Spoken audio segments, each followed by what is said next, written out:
acolo sus în cer, îngerul Domnului plânge aici jos pe pământ. România de secole întregi parcă se frânge, de dincolo aud urlete, mesaje în agonie a celor ce sunt din aceea seminție cu mine. Sunt lucruri care nu trebuie spuse pentru că ei nu vor. Au legat la gură și au călcat în picioare un întreg popor. Acest organism ce sângerează de sute de ani, mușcat de teritorii mai ceva ca imperiu condus de romani. Suntem dirijați de niște lași, conștiința lor e oarbă, ghidați de uniune ca în trecut de poartă. Aceasta este țara mea, voastră de fapt a nimănui, locul de impact european susținut în apă până la genunchi. De atâta timp încercați în zadar, lăsați-o moartă.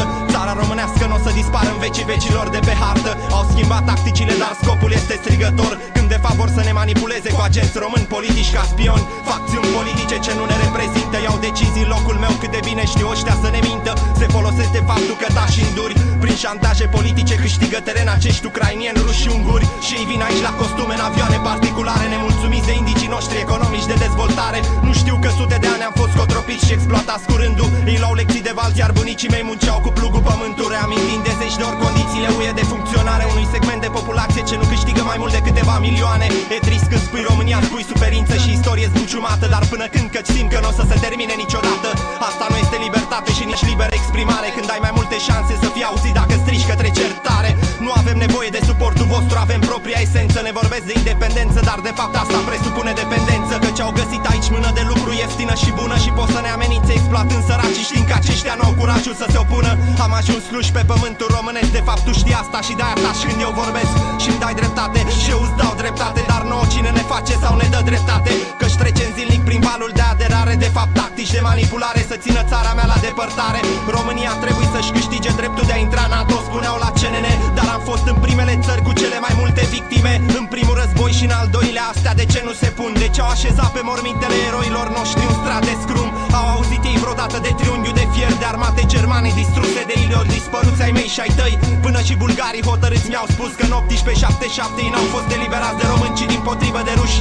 Nu am crezut așa ceva, am vrut dovezi concrete și am observat că multe localități din nordul lor au nume de cadre sovietice. Au murit frații mei eliberând Ungaria, Cehia și Slovacia, Leza cu oasele în Tatra, și acum ei ne umilesc la Bruxelles să le fie rușine pentru asta. Bunicul meu a văzut iadul la Odessa și a îngropat pe rând camarazii, ca apoi să se ascundă de securitate pentru că a luptat împotriva rușilor hăitui de razii. El și toți ceilalți ce nu au încetat să creadă în libertate și cei întorși între ei sau doar bucăți cu mințile puternic zdruncinate. Suntem singura țară care am plătit unui imperiu daune de război, iar forțe sovietice ucideau partizanii români din închisori, așa cum ne-au ucis toți generalii executați pentru înaltă trădare și cei care au fost drobiți în bătaie că nu au divulgat locații vizate de anihilare. Partizani din mus ce nu au acceptat dominația păgânilor, ce ne-au blestemat, dar uite că blestemul s-a întors asupra lor, când acest uriaș roșu s-a prăbușit sub acțiunea propriei greutăți în zeci de țări și bucăți, ce încă mai simt pulsul comunist, dar care ușor dispare și îi șantajează Republica Moldova să nu se unească cu noi, este ultimul lor act de disperare. Vorbim aceeași limbă, avem același sânge de român, credeți că o să puteți să separați pe hartă ceea ce este de fapt același pământ? Vă garantez că nu o să puteți, avem în noi o forță imensă cultivată de Sfântul Andrei, credința noastră în fruntaie peta forțe malefice și fizice superioare ei, și avem puterea să visăm și știm că putem muta munții, cum au făcut-o și cei dinaintea noastră cu sânge și sudoarea frunții. Renaștem din resturi împrăștiate de istorie, că suntem toți pe același unde și ne regrupăm pe cum armatele române distruse la Stalingrad în câteva secunde.